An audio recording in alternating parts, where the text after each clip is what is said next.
वक्त मैं श्रीनगर हाईवे पे मौजूद हूं, जहां पे तहरीक इंसाफ के जो काफिले हैं वो इस्लामाबाद में दाखिल हो चुके हैं। रात गए 26 नंबर के मकाम पे ये जो है काफी ज्यादा आमने सामने पुलिस और कारकुन सामने रहे और उसके बाद 26 नंबर का मकाम उन्होंने क्रॉस किया और अब G10 का इशारा जो है वो तहरीक इंसाफ के कारकुनान क्रॉस करके श्रीनगर हाईवे पे मौजूद हैं, जहां से डी चौक थोड़े ही फासले पे वाक़ है। इसी काफिले के साथ अलीमीन गंडापुर और बुशरा बीबी भी शरीक हैं, अलीमा खान शरीक हैं। मुख्तलिफ शहरों से आने वाले जो काफिले हैं वो एक साथ यकजा हो गए हैं और तमाम काफिले चाहे वो बलोचिस्तान से थे, चाहे वो जनूबी जो है खैबर पख्तूनख्वा से थे, खैबर पख्तूनख्वा से थे, तमाम काफिले जो हैं वो इस वक्त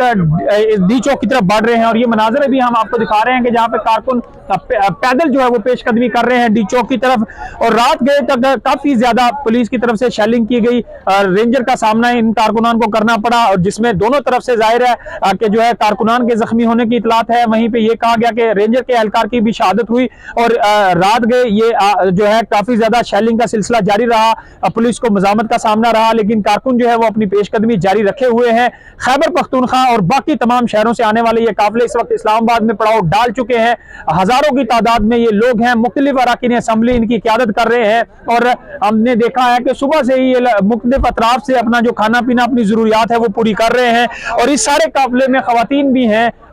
बुजुर्ग भी हैं, नौजवान भी हैं और भरपूर अंदाज से जो है वो डी चौक की तरफ बढ़ रहे हैं। इससे पहले रात गए ये भी खबरें आई कि तो अहम मुलाकातें हुई तहरीक इंसाफ और हुकूमत के लोगों में और कोशिश की गई कि मुज़ाकरात के जरिए इस मामले को हल किया जाए। और हुकूमत की तरफ से ऑफर की गई थी तहरीक इंसाफ को कि वो कश्मीर हाईवे पे या परेड ग्राउंड में अपना जो एहतजाज है वो रिकॉर्ड कराए, या संगजानी के मकाम पे इमरान खान के पास जो अडयाला जेल में मुलाकात हुई बैरिस्टर गौर की, असद कैसर की और शिबली फराज की, बैरिस्टर सैफ भी उसमें शामिल थे और उन्होंने जो है इमरान खान का पैगाम जो है ये कहा गया कि वो बुशरा बीबी तक लेके आए, जिसमें उनको ये मैसेज दिया गया इमरान खान की तरफ से कि आप संगजानी के मकाम पे ही एहतजाज जो है वो करें और आगे ना बढ़ें। लेकिन बुशरा बीबी ने उसको मानने से इनकार किया और बुशरा बीबी ने कहा कि जब तक वो खुद तस्दीक नहीं करेंगी, वो जब तक इमरान खान से खुद मिलकर ये तस्दीक नहीं करेंगी, वो संगजानी के मकाम पे नहीं रुकेंगी। तो उसके बाद संगजानी का मकाम क्रॉस करके 26 नंबर का मकाम क्रॉस करके ये जो श्रीनगर हाईवे है जो इस्लामाबाद की हदूद है, जहां से डी चौक थोड़े ही जो है किलोमीटर के फासले पे वाक़ है, तो तहरीक इंसाफ अपनी मंजिल की तरफ गामजन है। अब देखना यह होगा कि हुकूमत किस तरह कंट्रोल करती है। लेकिन डी चौक पे जहां भी मीडिया की DSNG खड़ी थी उनको